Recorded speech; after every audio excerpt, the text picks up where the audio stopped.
ឥឡូវនេះយើងមកស្ដាប់ប្រវត្តិនាងវិសាខាព្រះនាងវិសាខានឹងជានារីនៅក្នុងពុទ្ធប្រវត្តិនៅក្នុងសម័យព្រះពុទ្ធនឹងជាអ្នកដែលបានសោតតាតាំងពីអាយុ7ឆ្នាំហើយជាអ្នកមានស្ដុកស្ដំជាងគេគឺជាអ្នកដែលប្រកបដោយសទ្ធាខ្លាំងក្លាជាងគេផងកាលព្រះសម្មាសម្ពុទ្ធទ្រង់គង់នៅក្នុងវត្តបុព្វារាមនាក្រុងសាវត្តីទ្រង់ប្រារព្ធនៅមហាឧបាសិកាឈ្មោះវិសាខាបានសម្ដែងធម្មទេសនាមានបទថាយថាបៈពពោរាមិស្ហាដូច្នោះជាដើមសេចក្តីថានាងវិសាខាជាស្រីរបស់ធុញធនិញ្ចសេដ្ឋីមេដាឈ្មោះសសុមនោទេវីជីតារបស់នាងឈ្មោះមិនដកៈជីដូនឈ្មោះច័ន្ទបុតុមានាងវិសាខាជាស្រីមានឧបនិស្ស័យខ្ពស់បានសម្រេចសោតតាបត្តផលតាំងពីអាយុ7ឆ្នាំជាមួយនឹងនាងទារិកា500នាក់ជាបរិវាររបស់នាងជាស្រីប្រកបដោយបញ្ចពិតកល្យាណីគឺមានលម្អ5យ៉ាង1គឺលម្អសក់2គឺលម្អសាច់3គឺលម្អឆ្អឹង4គឺលម្អសម្បុរថ្ងៃលម្អទី5គឺលម្អវ័យអធិប្បាយកេសកល្យាណលម្អសក់នៃស្ត្រីមានលម្អមានសរសៃល្អិតមានពណ៌ដូចជាស្លាបកំផេមកាលរំសាយចុះទៅមានចុងងោឡើងលើដូចសន្តាននៃកន្ទុយកង្កោកពងមិនចេះស្កូវឡើយសូម្បីមានអាយុ100ឆ្នាំហើយក៏នៅតែមានពណ៌រលើបរលោងល្អដូចកាលនៅក្មេងយ៉ាងនេះហៅថាលម្អសក់មង្សកល្យាណលម្អសាច់សំដៅយកសាច់បបោមាត់ស្រីមានលម្អសាច់បបោមាត់ឡើងពណ៌ក្រហមរលោងជានិច្ចដូចជាផ្លែកបាសទុំឬផ្លែទម្លាប់ទុំជាសាច់ស្អាតឥតមានមន្ទិលសៅមងទោះបីជាមានអាយុកាល100ឆ្នាំហើយក៏នៅតែក្រហមរលោងស្រស់ដូចដើមយ៉ាងនេះហៅថាលម្អសាច់អដ្ឋិកល្យាណលម្អឆ្អឹងសំដៅយកឆ្អឹងធ្មេញស្រីប្រកបដោយលម្អមានធ្មេញជិតស្និទ្ធរាបស្មើមិនចំពឹសមានពណ៌សរលោងដូចជាត្បូងពេជ្រដែលជាងច្នៃយ៉ាងស្អាតហើយដាក់តម្រៀបគ្នាឬដូចជាសាំងដែលបុគ្គលច្នៃល្អហើយបើហានិយាយឡើងកាលណាមានពន្លឺទឹកដមព្រាតសូម្បីតែមានអាយុ100ឆ្នាំហើយក៏ដោយធ្មេញនៅតែជិតស្និទ្ធល្អដោយកាលអាយុ16ឆ្នាំយ៉ាងនេះហៅថាលម្អឆ្អឹងឆវិកល្យាណលម្អសម្បុរថ្ងៃគឺបានដល់លម្អពណ៌ស្បែកស្រីប្រកបដោយលម្អមានពណ៌2យ៉ាងគឺសមួយខ្មៅមួយសមានពណ៌ដូចជាកនិការលីងរលើបរលោងស្អាតឥតមានអាចរុយឬសន្លាក់មន្ទិលសៅមងឡើយសូម្បីតែសន្លាក់កមរមាស់មួយក៏គ្មានលម្អខាងពណ៌ខ្មៅមានពណ៌ខៀវស្រស់ដូចជាផ្កាឧបុរជាសម្បុរនៃមានទឹកដមរលើបរលោងយ៉ាងនោះហៅថាលម្អសម្បុរថ្ងៃហ្នឹងហើយលម្អពណ៌ខ្មៅគេហ្នឹងមិនខ្មៅណាគឺលម្អពណ៌ខៀវឯងហ្នឹងហើយយើងឃើញប្អិនពណ៌ខៀវហ្នឹងហើយប្អិនពណ៌ខៀវហើយពណ៌សនោះគឺសដូចផ្កាម្លិះហ្នឹងហើយវយកល្យាណលម្អវ័យវយកល្យាណលម្អវ័យស្រីបរិបូរដោយលម្អទោះបីជាប្រសូតបុត្រ100ដងក៏នៅតែស្អាតដូចជាវ័យក្មេងកាលដែលមានអាយុ16ឆ្នាំទោះបីជាមានអាយុ100ឆ្នាំហើយ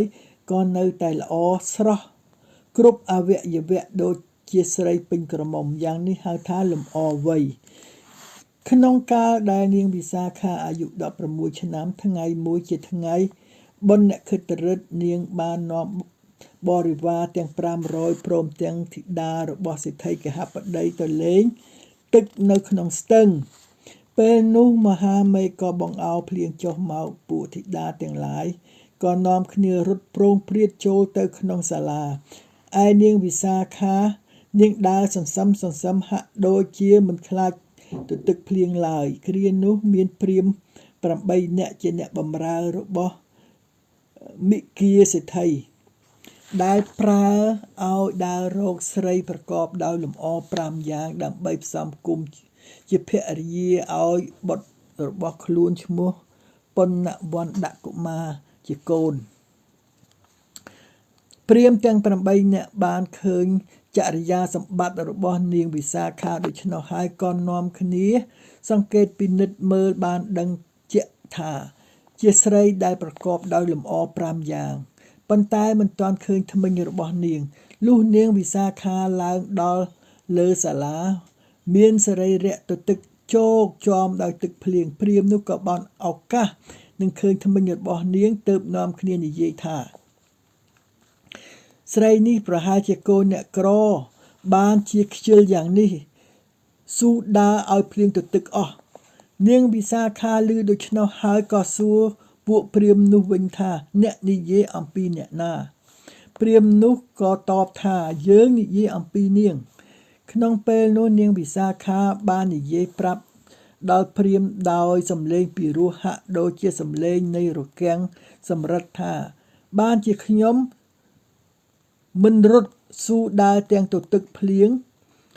ទៅទឹកគ្រឿងអលង្ការយ៉ាងនេះព្រោះពួកជនដែលគ្រប់លក្ខមាន4គឺបុព្វជិត1ស្ដេច1ស្រី1ដំរី1ជនទាំង4ពួកនេះមិនគួររត់ឡើយព្រោះថាបុព្វជិតទោះបីជាមានហេតុយ៉ាងណាមានភ្លៀងនិងខ្យល់ព្យុះជាដើមមិនត្រូវរត់ឡើយត្រូវតែដើរសន្សឹមតាមធម្មតាទើបហៅថាបុព្វជិតមានលក្ខស្ដេចដែលបានអភិសេកហើយកំពុងតែទ្រទ្រង់នៅគ្រឿងបញ្ចកុដភណ្ឌទោះបីមានហេតុយ៉ាងណាមានភ្លៀងនិងខ្យល់ព្យុះជាដើមមិនគួររត់ដូចជាកហបតីឡើយត្រូវតែយាងសន្សឹមទើបហៅថាស្ដេចមានលក្ខស្រីដែលពេញក្រមុំទោះបីជាមានហេតុយ៉ាងណាមានភ្លៀងនិងព្យុះជាដើមមិនត្រូវរត់ដូចជាបុរសឡើយត្រូវដើរសន្សឹមទើបហៅថាស្រីមានលក្ខដំរីមង្គលដែលគេប្រដាប់តាក់តែងដោយគ្រឿងអលង្ការហើយទោះបីមានហេតុយ៉ាងណាមិនត្រូវរត់ឡើយត្រូវដើរដោយដំណើរធម្មតាទើបហៅថាដំរីមានលក្ខព្រាហ្មណ៍ទាំង8នាក់ស្ដាប់ហើយបានឲ្យពោសពសាធុការដល់នាងវិសាខាការចង់ឃើញនៅធ្មេញរបស់នាងក៏បានឃើញហើយដូចបំណងព្រាហ្មណ៍ទាំង8នាក់និយាយប្រាប់ដល់នាងវិសាខាថាយើងទាំងអស់គ្នាមានសេចក្តីប្រាថ្នាចំពោះនាងហើយលើកភួងផ្កាមាសដែលមានតម្លៃ100,000ជូនជាគ្រឿងបញ្ចាំចិត្តដល់នាងក៏ព្រមទទួលយកមកពាក់នៅកដើម្បីបញ្ជាក់ឲ្យព្រាហ្មណ៍ដឹងថានាងព្រមទទួលទើបនាងសួរទៅព្រាហ្មណ៍វិញថាអ្នកមកអំពីនគរណាព្រាហ្មណ៍ឆ្លើយថាខ្ញុំមកអំពីនគរសាវត្ថីត្បិតមិគិរៈសេដ្ឋីមានកូនប្រុសមួយឈ្មោះប៉ុណ្ណវណ្ដកុមារបានបញ្ជូនពួកខ្ញុំឲ្យមកដណ្ដឹងនាងវិសាខាព្រមទទួលទើបនាំព្រាហ្មណ៍ទាំង8នាក់នេះទៅប្រាប់ដល់ធុនជ័យសេដ្ឋីជាបិតាធុនជ័យសេដ្ឋីក៏ព្រមឲ្យបានសួរអំពីសម្បត្តិមាគិរៈសេដ្ឋីព្រាហ្មណ៍ប្រាប់ថាមាគិរៈសេដ្ឋីមានប្រាក់40កោដ្ឋធុនជ័យសេដ្ឋីលាន់មាត់ថាប្រាក់40កោដ្ឋនេះតិចណាស់ មិនបានប្រហែលនឹងតម្លៃថែរក្សាមានតម្លៃម្សៅនិងប្រេងជាដើមរបស់កូនខ្ញុំទេតមកធនជ័យសេដ្ឋីនិងមារគិសេដ្ឋីក៏ចាត់ចែងរៀបមង្គលការបុត្រធីតាបានអញ្ជើញស្ដេចពីនគរព្រមទាំងកហបតីសេដ្ឋីមន្ត្រីតូចធំប្រជារាស្ត្រទាំងអស់មកជាកិត្តិយសក្នុងថ្ងៃមង្គលការទី1ជាដំបូងធនជ័យសេដ្ឋីបានហៅជាងមាស500នាក់មកធ្វើគ្រឿងមុហាតាលៈបសាធនៈអាវសម្រាប់ពាក់ការអាវនោះមានតម្លៃ9កោដថ្លៃឈ្នួលជាង100,000 រៀលអាវនោះធ្វើអំពីមាសនិងពេជ្រសុទ្ធគឺត្បូងចំនួន4នីលកែវមុតក្តារ11នីលកែវបវ៉ាត22នីលកែវមณี33នីលព្រមទាំងមាសនិងប្រាក់ជាច្រើនយកទៅរហូតហូតធ្វើជាអំបោះអាវនោះមានរាងជាសត្វក្ងោកស្លាបម្ខាងចំនួន500ស្លាបរចនាអំពីមាសនិងប្រាក់ចំពុះរចនាដោយកែវបវ៉ាតភ្នែករចនាដោយកែវមณีកន្ទុយមានស្លាប500រចនាដោយមាសនិងប្រាក់អាវនោះលើកពាក់ឡើងកាលណាឃើញហាក់ដូចជាក្ងោកមាសពងរំដកំពូលភ្នំឮសូរសំឡេងលាន់ចេញអំពីស្លាបដូចជាដូរតន្ត្រីទិព្វសេដ្ឋីរៀបមង្គលការបានចំនួន3ខែពួកអ្នកចំអិនអាហារប្រាប់ថាអស់ដុតហើយសេដ្ឋីប្រាប់ឲ្យទៅរុះរើផ្ទះចាស់និងរោគដំរីយកមកដុតដល់ដុតបានកន្លះខែក៏អស់នោះទៀតទើបសេដ្ឋីបង្គាប់ឲ្យចាត់ឃ្លាំងយកសម្ពុតសាច់ក្រាស់ជ្រលក់ប្រេងដុតចំអិនអាហារតទៅទៀតលុះបានកន្លះខែទៀតជាគម្រប់4ខែជាងទាំង500នាក់ដែលធ្វើគ្រឿងមហាលតាបសាធនៈតាំងពីថ្ងៃចូលរោងមកគម្រប់4ខែគត់ទើបហើយអាវមហាតាបសាធនៈនោះធនជ័យសេដ្ឋីនិងមារគិសេដ្ឋីបានផ្សំផ្គុំនាងវិសាខានិងបណ្ឌវណ្ណកុមារឲ្យជាគូស្វាមីភរិយាក្នុងថ្ងៃគម្រប់4ខែនោះលុះរៀបអាពាហ៍ពិពាហ៍ហើយធនជ័យសេដ្ឋីបញ្ជូននាងឲ្យទៅនៅខាងសំណាក់ម្ដាយឪពុកក្មេកបានចែកទ្រព្យសម្បត្តិឲ្យជាច្រើនគឺឲ្យភាជនៈមាស500រទេះភាជនៈប្រាក់500រទេះភាជនៈទង់ដែង500រទេះភាជនៈសំរិទ្ធ500រទេះសម្ពុតអំបោះនិងសម្ពុតសូត្រ500រទេះសបកៈ500រទេះប្រេង500រទេះស្ករអំពៅ500រទេះអង្ករស្រូវសាលី500រទេះគ្រឿងឧបករណ៍ផ្សេងមាននង្គ័លនិងផាលជាដើម500រទេះខ្ញុំប្រុសនិងខ្ញុំស្រីជាច្រើនក្នុងថ្ងៃដែលនាងចេញទៅបានបង្គាប់ឲ្យបុរសបើកទ្វារក្រោលគោហើយឲ្យដេញគោចេញទៅវាលបណ្ដោយ3ពាក់ស្គរទៅទឹង3ឧសភៈបុរសក៏ធ្វើតាមបង្គាប់សេដ្ឋីលុះគ្រប់ចំនួនហើយបុរសបិទទ្វារក្រោលគោក៏ស្ទុះទម្លាយក្រោលទៅតាមនាងទៀតដោយផលបុណ្យដែលនាងបានធ្វើដោយចិត្តទូលាយកាលពីជាតិមុនថ្ងៃមួយនាងវិសាខាបានស្ដាប់ធម៌នៅវត្តចេតពុនបាននាំកូននិងចៅជាច្រើនពាន់នាក់ទៅជាមួយផងកាលនោះមានភិក្ខុមួយរូប ចង់ឃើញនាងវិសាខាបានសួរភិក្ខុមួយរូបដែលអង្គុយជិតភិក្ខុនោះថាមើលតែស្រីណាដែលក្រោកឡើងយកដៃច្រត់ក្បាលជង្គង់ស្រីនោះហើយគឺនាងវិសាខាកាលនោះនាងវិសាខាមានអាយុ70ឆ្នាំហើយនាងនៅតែក្មេងដូចជាចៅរបស់នាងដែលមានអាយុ16ឆ្នាំនាងវិសាខាមានកូន20ក្នុងកូននីមួយមានចៅ20ក្នុងចៅនីមួយមានកូន20រួមទាំង